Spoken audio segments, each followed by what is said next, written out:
안녕하세요. 오늘은 복된 성경대학 19강입니다. 19강 교회 행정학. 이름만 들어도 괜히 긴장되기도 하고, 행정이라는 것 자체가 어려운 게 아니라 익숙치 않다, 이렇게 이해하시면 되겠습니다.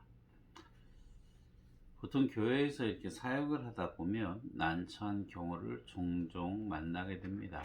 그때가 언제냐면 교회에서 은혜롭게 하지 뭘 그렇게 까다롭게 하냐, 이런 이야기들을 왕왕 듣습니다.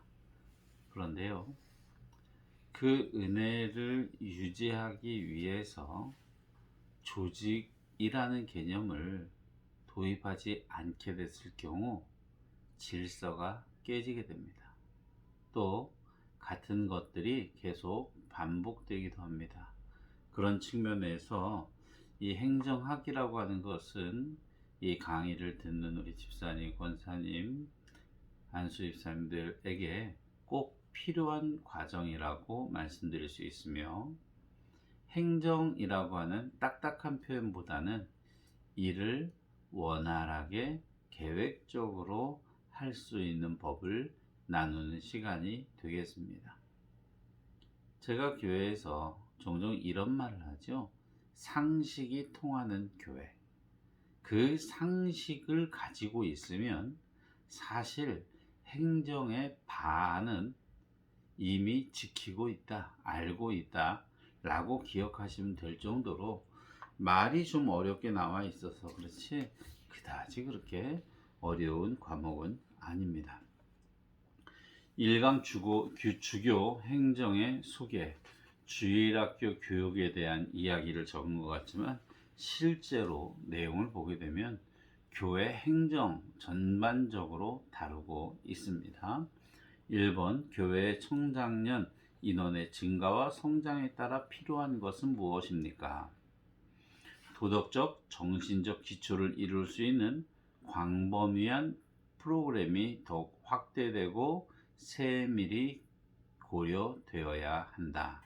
즉, 인원이 증가되면 보통 그들의 필요성, 니드라고 말하는데, 그 니드가 다양해지기도 하고, 그 원함을 가지고 있는 사람들이 굉장히 여럿인 경우가 발생하게 됩니다.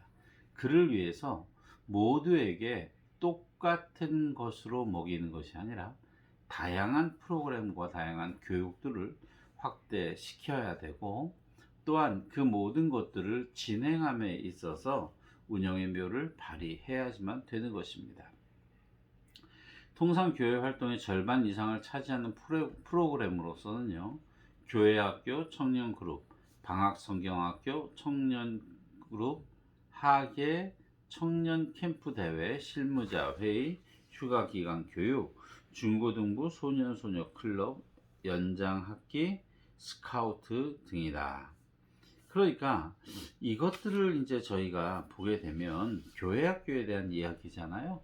그래서 교회 활동에 있어서 대부분은 사실은 숫자로 따지면 교회 학교 거가 훨씬 더 많습니다. 교회 학교 매주일 운영되는 것뿐 아니라 그곳에서 진행되는 학기 중이나 방학 동안에 있는 여러 가지 다양한 프로그램들, 그리고 교사회와 기도회와 등등 다 따지게 되면 실제 작년부에서 이루어지는 것보다 좀 더 많겠죠. 작년 같은 경우도 이러한 경우는 다양하게 발생할 수 있습니다. 세 번째로, 교회 프로그램에서 중시되어야 할 것은 무엇입니까? 첫 번째, 계획안이 작성되어야 됩니다. 계획이라고 하는 것에 있어서 전사님들도 사역자들도 이 개념은 정확하게 알아야 되는데요. 반드시 계획 안에는 빠지지 말아야 될 것들이 있습니다. 목표, 일시, 그리고 장소와 참여 예상 인원, 그리고 프로그램이 들어가야 되고, 그 프로그램의 세부사항 플러스 예산안이 첨부되는 겁니다. 이것이 기본적인 계획입니다. 계획을 하면서 몇 명이 가는지, 그곳의 장소에 수용 인원과 어느 정도 여유가 발생하게 되는지, 실례로 수련회를 학생들이 떠나는 2박 3일의 기간인데 그곳의 식단을 만약에 일주일 전까지 모른다? 그러면 이것은 계획 단계에서 문제가 발생한 겁니다.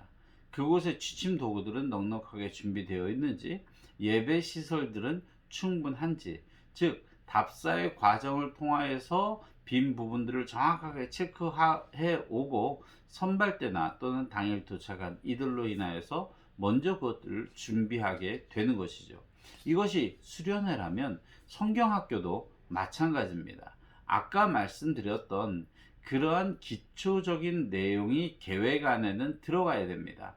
다만 성경학교라고 했을 땐 그것에 플러스 무엇이 들어가야 되냐면은 학생들을 어떻게 관리할 것인가에 대하여서 진행자들은 머릿속 안에 집어넣고 있어야 됩니다.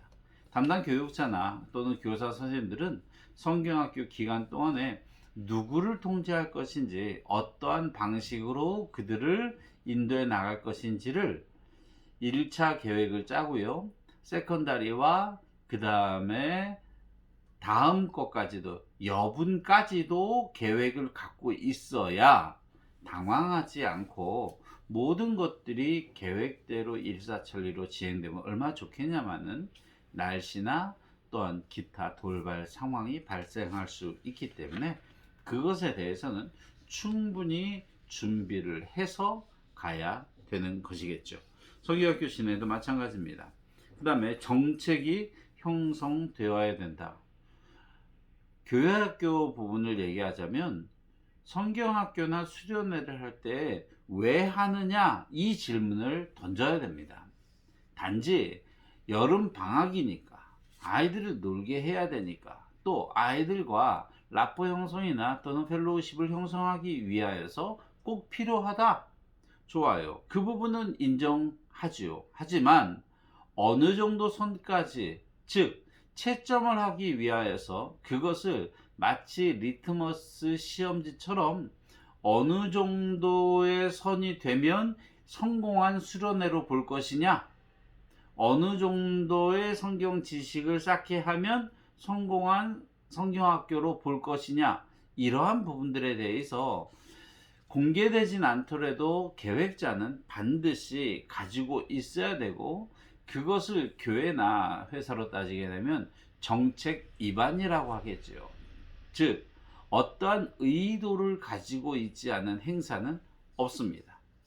그러므로 그 많은 비용과 인원이 투입됨으로 인하여 반드시 무엇을 얻을 수 있는 것이냐.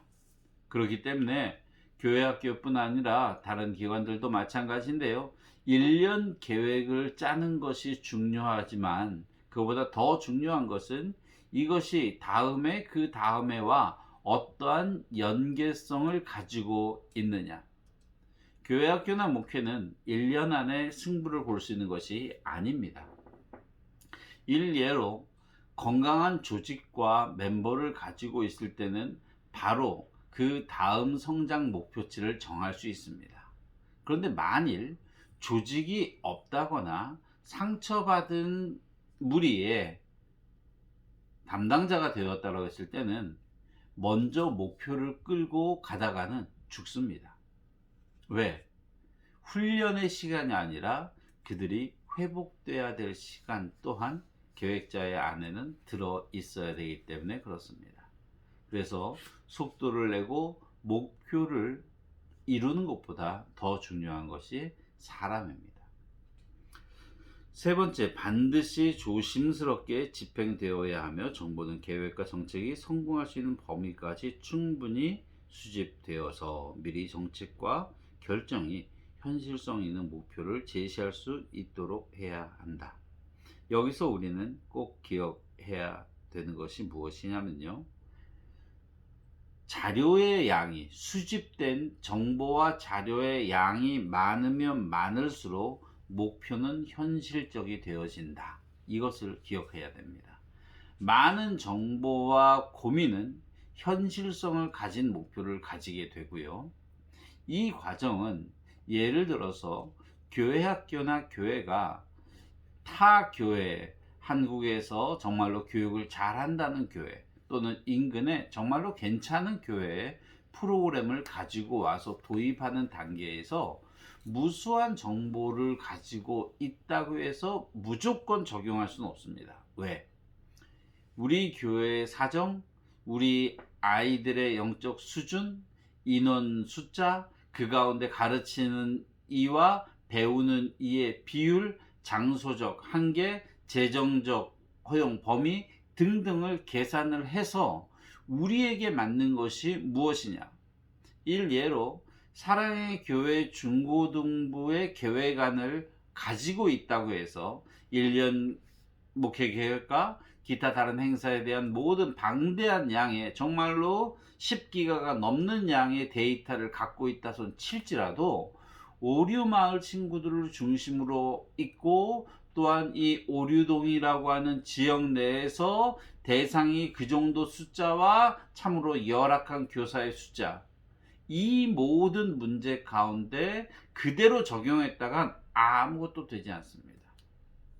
어울리는 음식을 먹여야 되고 많이 먹이는 것보다 그들을 성장시킬 수 있는 약을 찾아야 되는 것이지요.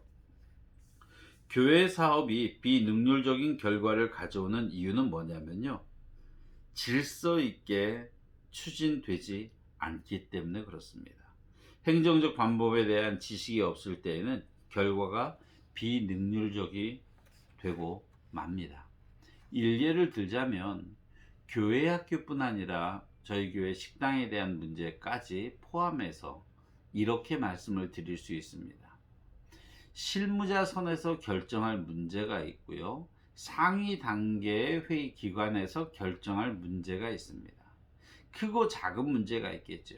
그것을 갖다가 만일 교회에서 당회를 통하여서 한 가지 한 가지를 다 정해준다고 했을 때 이것은 지극히 비효율적일 수밖에 없습니다.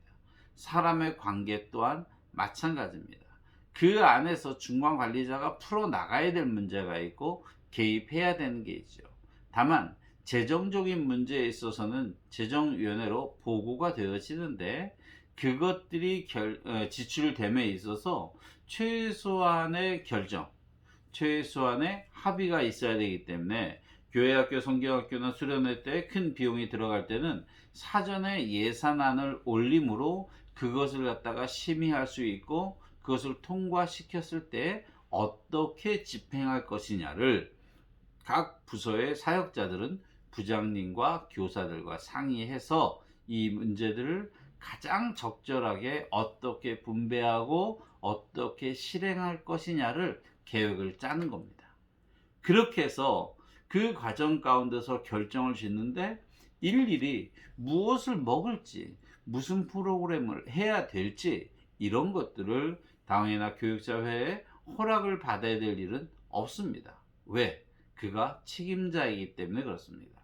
다만 계획서상의 프로그램을 원했던 것은 전체적으로 어떻게 진행되는가에 대해서 경험적으로 또는 교회와의 관계에 있어서 도움을 드리려고 하는 것이지 간섭의 문제가 아닙니다. 교회 내에서 가끔은 바로 자기의 직속 상관 또는 허락받아야 될 사람을 알지 못해서 친한 사람에게 말을 하는 경우가 있습니다. 그런데 이것은 금물입니다. 왜? 그것은 굉장히 비능률적일 뿐 아니라 정책을 짜고 결정을 내림에 있어서 질서가 깨져버립니다. 왜? 논의를 해야 되기 위해서, 논의를 하기 위해서 고민을 해야 되고 나름대로 기간을 설정해 놨는데 그것이 사람을 통해서 옆에서 훅 들어온다거나 일정이 깨지게 됐을 경우 그 계획은 원활하게 실행되지 못합니다. 회의 또한 마찬가지겠죠. 그래서 문제를 일으키는 것은 대부분의 경우 적절하고 질서 있게 행하지 않기 때문에 그런 것이지, 상식적인 선에서 질서 있게 행할 경우 교회 내에서는 문제될 게 크게 없다고 보시면 됩니다. 5번, 가르침의 수단은 교회의 무슨 목적을 이루기 위함인가? 그리스도께 봉사하기 위해 존재하며 행정 기타의 방법을 통하여 리더십을 함양하고 제도적인 장치를 제공하며 교사를 양성하고 효과적인 배움을 위해 가장 도움이 되는 분위기를 조성하기 위해서입니다. 가르침의 수단, 무엇을 가르친다 그것에 있어서 방법이나 도구의 모든 것들은 한 가지죠. 사실 답은 이렇게 좀 장황할 수 있겠지만요. 교회의 한 가지 목적, 영혼 살리는 일이에요. 그 영혼을 키우는 것이고 그 영혼을 살리는 것. 그러니까 장황하게 답을 할 필요도 없이 모든 교회 학교 교육의 핵심은 딱 한 가지입니다. 그로 하여금 주를 깨닫게 해라. 하나님을 만나게 해라. 이것 이상의 다른 것들은 없습니다. 여섯 번째, 성직자에게 요구되는 6가지 중심적 역할.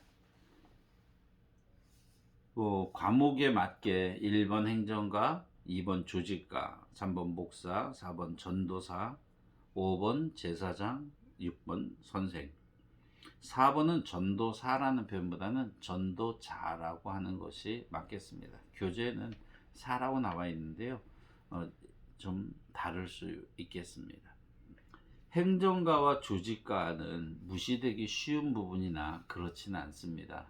보통 교회에서 청빙을 하거나 사역자를 뽑을 때 대형 교회 출신의 사역자를 뽑는 경우가 있습니다.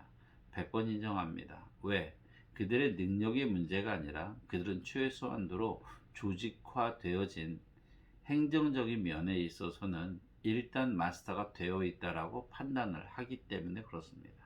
다만 그것만 가지고 목회가 가능하냐? 그것은 아닙니다. 행정과 또 조직이라고 하는 부분을 갖고 있다라고 하는 것은 이후에 굉장히 큰 무기가 될 수 있습니다. 저 같은 경우도 예를 들자면 아무도 없는 가운데서 100명, 200명, 300명을 넘어가고 실제적으로 전국 행사를 위하여서 충남도의 면료의 학생 행사 때는 참여 아이들 플러스 교사까지 해서 한 700여 명의 사람들을 조직화해내야 되고 프로그램을 돌리고 관리하며 진행을 하게 하고 또 전국 청년 수련회, 청소년 수련회를 주관할 때 같은 경우에는 스텝만 30명이 넘고 참여자가 2,000명입니다.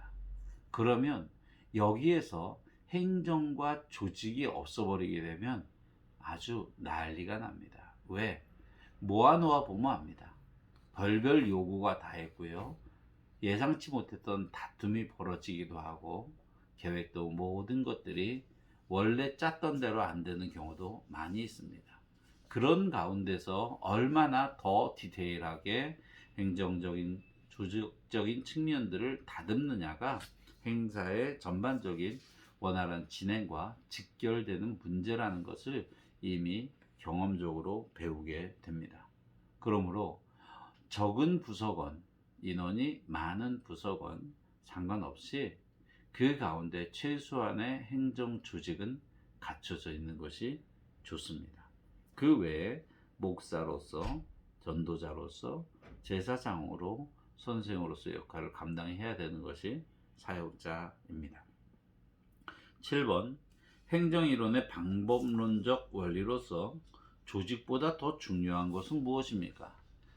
조직보다 각 개인이 훨씬 더 중요합니다. 여기에서 사람에 따라 다릅니다.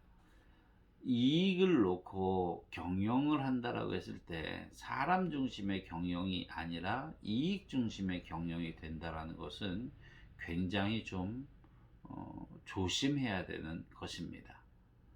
훌륭한 회사 또 인정받는 회사는요, 직원들에 대한 대우뿐 아니라 그들에 대한 애정이 있는 곳입니다. 교회도 마찬가지겠죠. 조직을 짜면서 사람의 마음을 다치게 하는 것보다는 사람의 마음을 다독이는 것이 훨씬 더 좋습니다. 물론 그러므로 인하여서 겪게 되는 어려움들은 담당자가 그것은 감당을 해야 될 몫이지만 이것이 지속적으로 반복될 경우에는 권고와 권면 교육을 통하는데 그것으로도 안 될 경우에는 바꿔야지요. 이것은 조직을 위한 게 아니라 그 조직에 그 사람이 어울리지 않는 것이라 판단해서 그 조직으로부터 그를 떼어놓는 것이 오히려 그에게 유익하다라는 판단이 내려지기 때문입니다. 그러므로 조직보다 더 중요한 것이 무엇이냐? 당연히 사람이다 라고 말하면 됩니다. 개인이 더 중요합니다. 8번, 행정 업무를 구분하는 이유는 어디에 있습니까? 다양한 의무를 명확하게 구별하기 위해서입니다. 즉, 맡은 바 업무가 달라져요. 교회에서도 성가대를 하는 사람들 또는 안내를 하는 사람들, 기타 주방에 있던 사람들 등등 역할들이 다 다르겠죠. 그것들을 다루는 것은요, 그 다르다라고 표현하는 것들이 다양한 여러 가지의 성도로서의 의무가 있는데 그것들이 중첩되는 것을 막기 위해서예요. 성도로서 누군가를 맞이하기도 하고 예배를 드리기도 하고 교제를 하고 이거 당연히 해야죠. 그러나 서로가 이건 나의 의무고 이것은 나의 권리고 등등 이렇게 권리와 의무가 막 상충될 때 이거 정리를 안 해주게 되면 굉장히 다양하게 섞이게 되겠죠. 일례로 만약에 새로운 사람들을 이렇게 안내하는 게 굉장히 중요하죠. 그런데 안내를 원하는 사람이 난 복등교회 성도로서 안내를 담당하겠다. 그런데 안내 쪽에 한 4-5명 이렇게 있어요. 저희 교회 규모에서 4-5명 이상의 안내를 쓴다는 것은 별로 그렇게 도움이 되지는 않을 겁니다. 그렇다면 어떻게 해야 됩니까? 분명히 그들의 의무지만 이 선까지는 지키시고 이 선까지는 저 사람에게 넘기십시오. 이 또한 당신이 해야 될 일 맞지만 그것을 당신이 예배의 주일에 집중하기 위해서 드리니 당신은 여기까지만 하십시오 라고 해서 의무를 제한하는 겁니다. 그들의 권리를 제한한다 하는 것일 수 있겠지만은 정확한 표현은 의무를 제한한다고 보는 게 맞고요. 예로 모세의 장인 이드로를 이야기하는데요. 모세에게 와서 그러죠. 1000부장을 두고 100부장을 두고 이렇게 행정적으로 이렇게 하십시오. 그랬을 때 모세가 뭐라 그럽니까? 그냥 받습니다. 왜? 자기가 다 할 수 있는 게 아니거든요. 그래서 그것들을 감당할 수 있는 자들을 따로 이렇게 세우는 겁니다. 사도들 중에서도 뭐 전체를 이끄는 사람이 있을 수 있는가 하면은 재정을 담당하는 제자가 있을 수 있겠죠. 또한 예수님께서 어디 가서 말씀을 전하실 때 뒤에서 비서 같은 역할을 감당하는 사람이 있는가 하면 또 앞에서 어떤 일들을 진행하기 위해서 예수님께서 예루살렘을 들어가면은 먼저 가서 입성할 나귀를 구하고 들어갈 것들을 갖다 살피고 하는 자들이 있는가 하면 예수님 옆에서 보필하면서 이렇게 저렇게 해야 되는 사람들도 있어야 되는 것처럼 결국 행정적인 조직이 잘 짜여진다고 하는 것은 그들에게 있어서 업무, 그들의 의무가 정확하게 잘 구분되어 있는 것을 말합니다. 그러면 겹칠 일이 없게 되고 다툼이 줄어들게 되는 것입니다. 행정원리의 일반적인 체계를 세분하시오. 기획, 조직화, 위임, 인사, 조정, 통제. 어려운 말 같지만 그냥 일예로 교회 학교를 들어서 이렇게 설명을 드릴게요. 행사가 계획됩니다. 그것을 기획이라고 그랬죠. 아까 말씀드렸던 목표부터 시작해서 일시와 장소와 인원과 예산 또한 기타 프로그램 등등을 갖다가 짜는 것을 기획이라고 합시다. 그러면 기획이 나오게 되면 그 다음에 조직표가 나오게 되는데 이 조직표에는 교회학교 교장은 담임 목사죠. 그 다음부터 부장 또는 좀 큰 교회에서는 교육국이 거기에 들어가요. 그래서 그 밑으로 이제 부장 또는 부감 그리고 고문 뭐 전임 사역자 이렇게 해서 하나의 행사가 짜지기 위해서 수직적인 틀을 먼저 짭니다. 이게 조직이에요. 조직을 짜는 거예요. 그런 다음에 수직으로는 이러한 보호 체계를 가진다. 그 다음에 수평으로는 함께 업무를 논의하고 만들어갈 사람들이, 이렇게 조직 트리가 짜지게 되는데, 이것이 바로 조직화입니다. 이때 어느 재능이 있는 자를 먼저 파악을 해서 그 조직의 적절한 자리에다가 배치하는 거죠. 그 다음엔 위임인데요. 위임이라고 하는 것은 그겁니다. 아까도 말씀드렸지만 이 계획을 갖다가 교육자가 짠다 그랬을 때 내가 그 아이들의 영혼을 돌보아야 되고 프로그램들을 기획하면서 진행을 해 나가야 돼요. 맞지요? 그런데 그렇게 함에 있어서 너무나도 힘든 거예요. 혼자 그 모든 것들을 감당하기. 그러면 재정을 담당하실 선생님을 세우면서 이제부터 재정에 대한 관리는 집사님이 좀 담당해 주십시오. 선생님이 담당해 주십시오. 이게 뭐예요? 위임이에요. 그리고 프로그램을 진행을 해야 되는데 내가 다 해야 될 것임에도 불구하고 또 교사들 가운데 그러한 달란트가 있거나 또는 키워야 될 목적이 있다고 했을 때는 선생님이 이 프로그램 한번 진행해 봐 주십시오. 이런 식으로 위임이라는 과정이 걸쳐지게 됩니다. 이렇게 권력이 또는 그 맡은 바의 것들이 위임되어지게 되면 주식이 굉장히 편안해지고 안정화 과정을 거치게 됩니다. 그리고 그들에 대한 인사가 발표되겠죠.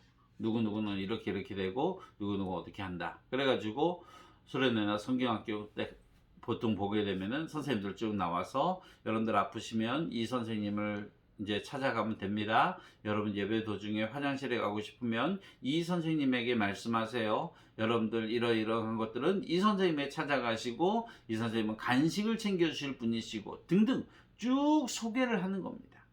그렇게 해야 학생들이 일이 생겼을 때 교육자에게나 또는 부장님에게 집중되는 것을 막아주게 되겠죠.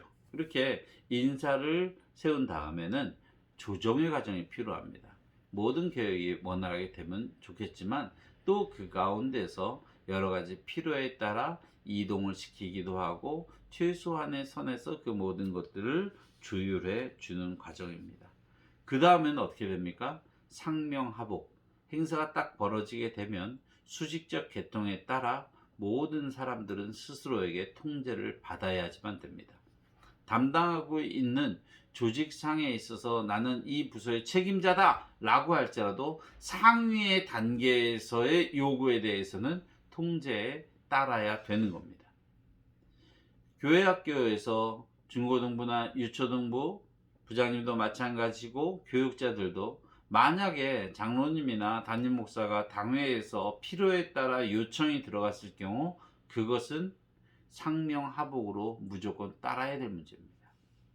함부로 그렇게 개입하지는 않지만 이것은 우리에게 맡겨주신 자유이기에 교회 학교의 문제는 제 책임입니다. 아닙니다. 교회의 모든 성도들의 영혼의 책임은 담임 목사가 집니다. 그리고 교인의 모든 대표는 장로입니다.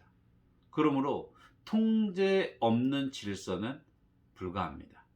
아무리 자유로워 보이는 조직이라 할지라도 그 가운데는 스스로의 통제가 있게 됩니다.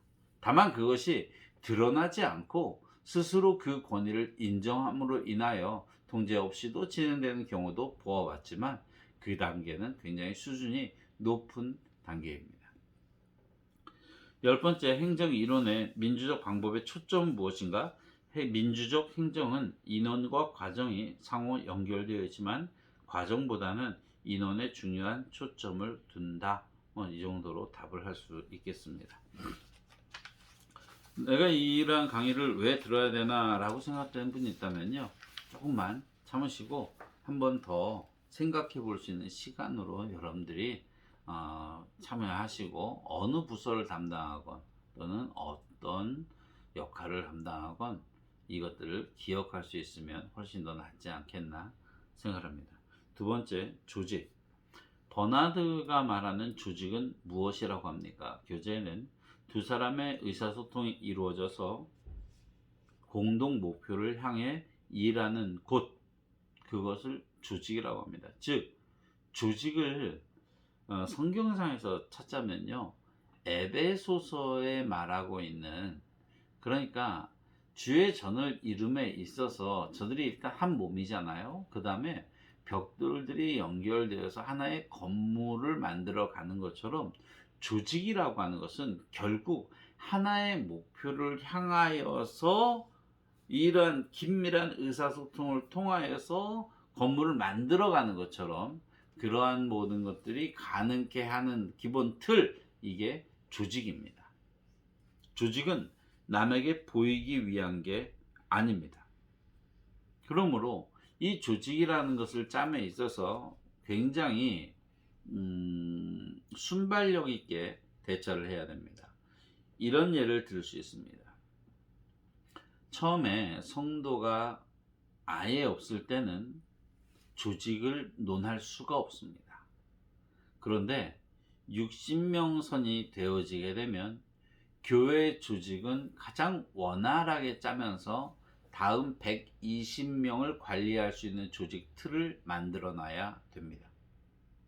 120명 선의 성도들이 도달하게 되면 그 다음에는 150에서 200명을 수용할 수 있는 조직이라는 게 필요하게 됩니다. 그 이상은 바로 300명 선이 됩니다. 물론 그 다음에도 단계가 분명히 있습니다. 무엇을 말하냐면 지금 저희 교회 수준에서는 아직 교구를 나눌 필요가 없지요. 하지만 당장 100명, 120명 선이 되게 되면 교구를 준비해야 됩니다. 그래서 교구장들을 통하여서 교육이 진행될 수 있어야 되는데 이후에 200명 선이 가기 위해서는 반드시 위원회가 조직되어야 됩니다. 그래서 각기 맡은 위원회를 통하여서 위임이 이루어지게 되고 그 가운데서 실질적인 추진이 이루어지게 되겠죠. 그 이상 가려면 또한 특별위원회가 필요하게 되고 특수 조직들이 만들어지게 되는 겁니다. 즉 예전에 우리가 어땠다라고 말하기에는 너무나도 어려움이 있습니다. 100명, 150명이 되었을 때 교회 조직과 현재 우리 교회 상황은 같지 않습니다. 그런데 이것을 똑같이 하려다 보면 무리수가 생기게 되고 과부하가 일어나게 되겠지요. 그래서 우리가 함께 기도해야 될 것은 역할을 감당할 수 있는, 조직을 지탱할 수 있는 일꾼들이 모일 수 있도록 우리가 전도에 힘쓰고 또한 이 모든 조직과 행정에 있어서 감당할 수 있는 일꾼을 보내달라고 함께 기도할 수 있어야 되겠습니다. 두 번째, 교회의 유일한 기능과 목적은 교회의 근원과 기원이 우리들의 주님이므로 그의 목표가 교회의 목표이어야 한다.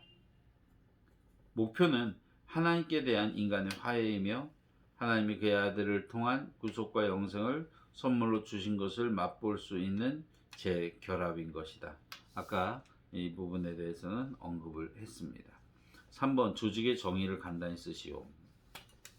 조직이란 사업의 일반적 구조를 설정하는 행정활동과 그 구조 내의 업무를 일반적인 형태에 따라서 수직적 및 수평적 상관관계로 배치하는 것을 말하게 됩니다. 이러한 조직이라고 하는 것들은요, 어떠한 한 점이 아니라 거미줄 것 같아요.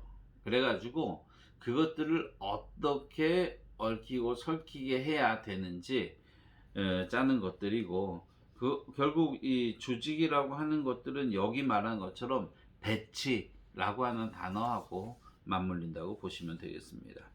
4번, 기성교회의 일반적 4가지 구성, 합법적, 재정적, 교육적, 영적. 이 의미에 대해서는 천천히 저희가 설명해 드리면 될 것 같습니다. 조직의 수직적 측면에서 본 개선의 기능은 무엇입니까? 여기서 개선이라고 하는 단어가 좀 낯설 텐데요. 영어로는 L-I-N-E, 라인입니다. 그리고 이 개선이라고 하는 단어와 동시에 등장하는 것이 우리가 가진 교재에서는 그 참모 보통 사람들 말 때는 참모라고 씁니다. 그래서 스태프가 있습니다. 그러니까 이 개선이라고 하는 것은 당연히 이 라인, 위에서부터 아래까지 내려가는 라인이에요. 아까 제가 설명을 드렸지만 이 교회 내에서 당회로 시작해서 결국 이제 안수 집사, 뭐 집사, 권사 등등 이렇게 이제 쭉 주표, 이런 재직회에 있어서의 조직표뿐 아니라 모든 행정 조직, 지금 저희가 그런 것들이 임명되었음에도 불구하고 명확하지 않지만 교육국 담당하는 사람, 교육부 담당하는 사람, 재정부 담당하는 사람, 봉사부 담당하는 사람, 예배부 담당하는 사람, 기타 등등 여러 사람들이 있습니다. 그렇게 부서의 부장들은 같은 레벨이겠죠. 그러면 이것들이 계획이 어디로 보고가 되어져야 돼요? 지금 저희 같은 경우에는 운영위원회가 실제적으로 없기 때문에 그것들이 당회로 모여지게 됩니다. 그래서 그 모든 것들에 대한 결정들을 당회가 합니다. 다만 별도의 라인으로 2020년, 21년 재정에 관해서는, 교회의 예산과 결산에 대해서는 특별위원회로 예결산위원회를 저희가 편성을 하는 겁니다. 그리고 그것을 논의하고 그 안에서 결정을 가지고, 이때까지는 실효성을 갖지 못합니다. 실효적 지배가 언제부터 시작되냐면은 공동의회를 통해서 그것들이 통과가 되어져야 그때부터 예결산이 그대로 집행되는 것이죠. 이러한 부분들에 있어서 우리가 이 개선이라고 하는 것은 굉장히 중요한데요. 수직적 계층 구조를 형성하며 목표 달성을 직접 수행한다. 그러므로 개선상의 직위를 점한 자는 전체 조직의 명료가 결정을 하고 교육의 성공과 실패에 대한 일반적 책임이 있다. 옛날에는 개척한 목사님들 같은 경우에는 어떤 뭐 나쁘게 표현하면 독불 장군인 것이고 독자적으로 결정을 하고 이런저런 것들을 처리할 수가 있었던 때가 있었죠. 그런데 우리 교회 같은 경우에는 당회가 조직되어 있기 때문에 당회는요, 장로님들, 성도의 대표와 또 교회 행정적 대표인 목사가 만나서 결정을 하는 곳입니다. 즉 이때는 독자적 결정이 힘듭니다. 무슨 말이냐 하면 다자협의체예요. 당회도 마찬가지고요, 재직회도 마찬가지고요, 공동의회도 마찬가지입니다. 이것은 민주적인 한 절차를 가지고 우리가 이러한 일들을 진행해 가는데, 이런 것들이 회의나 어떤 논의의 과정을 뺀 상태에서 명령과 복종만을 강조하게 됐을 경우는 굉장히 어려움을 겪습니다. 단 이렇게 수직적인 계층 구조를 가지고 라인을 잡았을 때는 반드시 책임을 물어야 됩니다. 일례로 그런 게 있겠죠. 뭐 얼마 전에 남한으로 넘어온 북한 주민이 있어요. 그건 무슨 말이에요? 넘어온 지 꽤 오랜 시간, 18시간인가요? 꽤 오랜 시간 지나서 그 사실을 알고 그 사람을 확보했어요. 신병을. 이건 뭐예요? 경계에 실패한 거죠? 그렇게 되면 어떻게 됩니까? 관할, 중대장, 대대장 또는 군단장까지라도 이 문제에 대해서는 책임이라는 걸 집니다. 왜? 그들이 간부로서 있는 것으로 끝난 게 아니라 노는 것 같지만 실질적으로 예하 부대에서 벌어지는 일들에 대한 책임을 그 사람이 져요. 교회도 마찬가지입니다. 모든 일들에 대해서는 담당 책임자가 지는 것처럼 보이지만 실질적으로는 상회에서 책임을 집니다.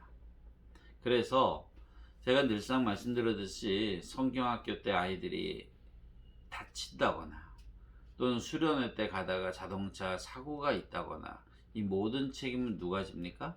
모든 결정의 핵심이었던 담임 목사가 지게 됩니다. 그러므로 하나하나를 꼼꼼히 살필 수밖에 없는 구조고요. 모든 결정을 내림에 있어서 그 라인에 있어서 상층부에 있는 사람들은 언제나 책임을 질 수 있어야 된다. 물론 이때에 은혜라는 게 나오긴 합니다. 책임을 져야 되는데 그것들 갖다가 에이 누구라도 그럴 수 있어요 라고 감싸준다면 그것이 은혜일 수 있겠죠. 그러나 기본적으로 자기가 사인하고 또는 자기가 논의한 것에 대해서는 책임을